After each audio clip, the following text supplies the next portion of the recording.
Hello, this is Rahul Bidnal. ನೀವು ನೋಡ್ತಾ ಇದ್ದಾರೆ ರಾಹುಲ್ ಬಿಡ್ನಾಳ್ ಚಾನಲ್. ವಿಡಿಯೋನ ಕೊಂಡಿದ್ದಾರೆ ನೋಡಿ. ದ್ವಿತೀಯ PUC ರಾಜ್ಯಶಾಸ್ತ್ರ 10 ಅಂಕದ ಬಹುನಿರೀಕ್ಷಿತ ಪ್ರಶ್ನೆಗಳನ್ನು ನಾನು ಇಲ್ಲಿ ಚರ್ಚೆ ಮಾಡ್ತಾ ಇದ್ದೇನೆ.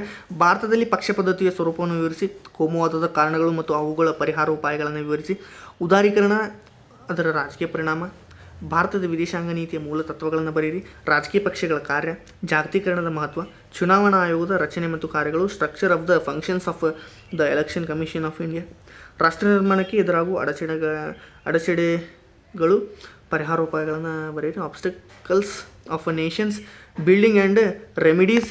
ನೆಕ್ಸ್ಟ್, ಅನಕ್ಷರತೆ ಪ್ರಜಾಪ್ರಭುತ್ವಕ್ಕೆ ಒಂದು ಅಡ್ಡಿ ಹೇಗೆ, ಇದರ ನಿವಾರಣೋಪಾಯಗಳನ್ನು ಬರೆಯಿರಿ ಅಂತ ಕೊಟ್ಟಿದ್ದಾರೆ. How is the illiteracy an obstacle of a democracy, explain its remedies. ಖಾಸಗೀಕರಣ ಮತ್ತು ರಾಜಕೀಕರಣದ ಪರಿಣಾಮವನ್ನು ವಿವರಿಸಿ, ಅಂತಾರಾಷ್ಟ್ರೀಯ ಸಂಬಂಧಗಳ ಪರಿಕಲ್ಪನೆಯನ್ನು ಚರ್ಚಿಸಿ ಅಂತ ಕೊಟ್ಟಿದ್ದಾರೆ. ಅದಾದ ನಂತರ ಭಾರತದಲ್ಲಿ ಚುನಾವಣೆಗಳ ಸುಧಾರಣೆಗಾಗಿ ತೆಗೆದುಕೊಂಡ ವಿವಿಧ ಕ್ರಮಗಳನ್ನು ಹೆಸರಿಸಿ, explain the various electoral reforms introduce in India.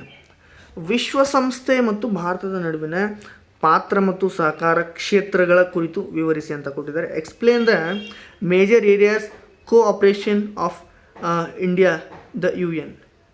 ಇಲ್ಲಿ ನೀವೇನು ಮಾಡಬೇಕಂತಂದರೆ ನೋಡಿ, ತುಂಬ ಇಂಪಾರ್ಟೆಂಟ್ ಪ್ರಶ್ನೆಗಳನ್ನೆಲ್ಲ ಕೊಟ್ಟಿದ್ದೀನಿ.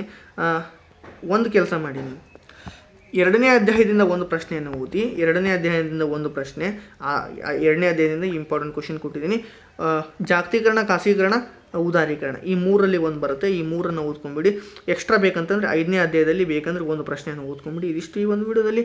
ಕನ್ನಡ ಮತ್ತು ಇಂಗ್ಲೀಷ್ ಮೀಡಿಯಮ್ ಇಬ್ಬರಿಗೂ ಕೊಟ್ಟಿದ್ದೀನಿ, ನೆಗ್ಲೆಕ್ಟ್ ಮಾಡುವಂತಿಲ್ಲ. ಎರಡೂ ಮೀಡಿಯಮ್ಗೂ ಕೊಟ್ಟಿದ್ದೀನಿ ನಾನು. ನೀವಿಷ್ಟನ್ನು ಓದಲೇಬೇಕಾಗತ್ತೆ. ಇದಿಷ್ಟು ಈ ಒಂದು ವಿಡಿಯೋದಲ್ಲಿ. ಮತ್ತೆ ನಾನು ಮುಂದಿನ ಒಂದು ವಿಡಿಯೋದಲ್ಲಿ 5 ಅಂಕದ ಪ್ರಶ್ನೆಗಳನ್ನು ನಾನು ನಿಮ್ಗೆ ಕೊಡ್ತಾ ಇದ್ದೇನೆ. ಧನ್ಯವಾದ ಸ್ನೇಹಿತರೆ.